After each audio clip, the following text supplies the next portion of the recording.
We've all had those moments, haven't we? Where you're facing a challenge that just feels impossible. Like life has dealt you a hand you just can't play. Well, this is a story about that. It's about profound transformation, and it's a blueprint for finding hope when it feels like it's completely gone. You see this? The tree of life. It's this powerful symbol of everything we hope for in life, right? To be resilient, to prosper, to be fruitful. It's a beautiful idea. But let's be real, life doesn't always look like this, not even close. And this quote from author John Bianchina just hits the nail on the head. Life doesn't always unfold the way we plan. His own story is one of the most raw and powerful examples I've ever come across of what happens when life goes completely off the rails. And his story, man, it starts early. So let's start at the beginning and look at how this foundation of really serious adversity was built right from his childhood. I mean, just look at this timeline. It paints such a bleak picture of instability, and it starts so young. At 10 years old, he's fleeing an abusive home. He spends his childhood feeling abandoned in boarding schools. By 14, he's already turning to alcohol, and by 16, he's running away. You see, this isn't just a list of bad things that happened. This is a pattern. It's a foundation of struggle that really set the stage for everything that was about to come. And you'd think that would be enough for any one person to deal with. But believe it or not, the hardships of his youth, they were just the beginning. The next chapter of his life delivered a series of blows that would push any human being to their absolute breaking point. He's just 20 years old, and in a single moment, one single event happens that changes the entire course of his life. Forever. A devastating motorcycle accident. And just like that, his right arm was permanently paralyzed. Imagine that. The active, independent person he was just vanished in an instant. The rage, the grief, the sheer unfairness of it all, it's almost impossible to comprehend. After the accident, you'd hope things would get better, but they didn't. The tragedies just kept piling on. His marriage ended, he lost contact with his son. Years later, after finding love again, his second wife died of cancer. It was just loss piled on top of loss, pushing him deeper and deeper into a really dark place. This quote, it really shows you how deep that despair went. He wrote, "The grief was overwhelming.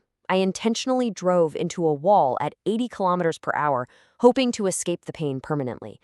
He actually survived. But this was his absolute rock bottom. So, how in the world do you come back from that?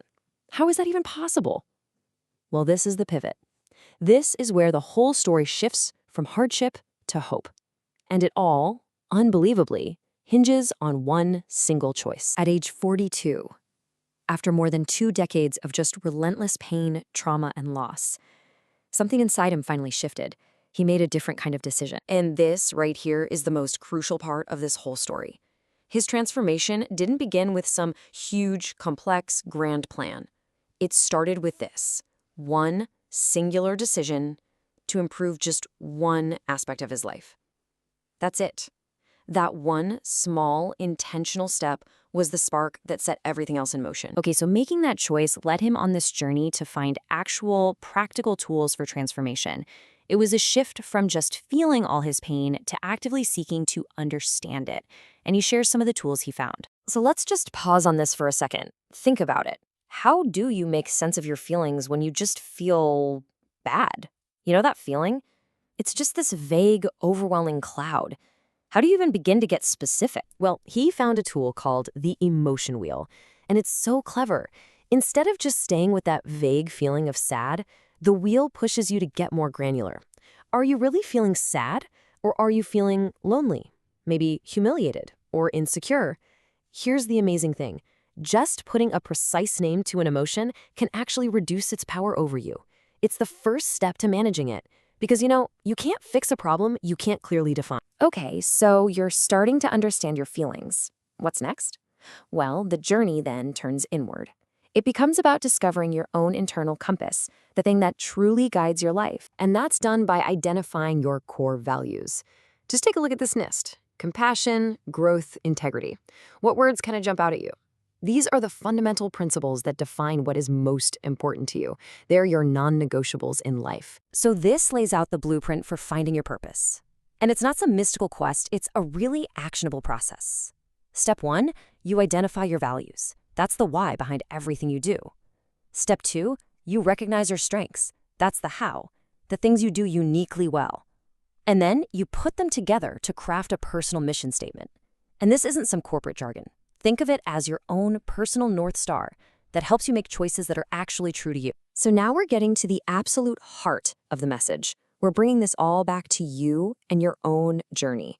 And it all comes down to reframing your past. This slide frames the entire mindset shift perfectly. It shows you the choice you have.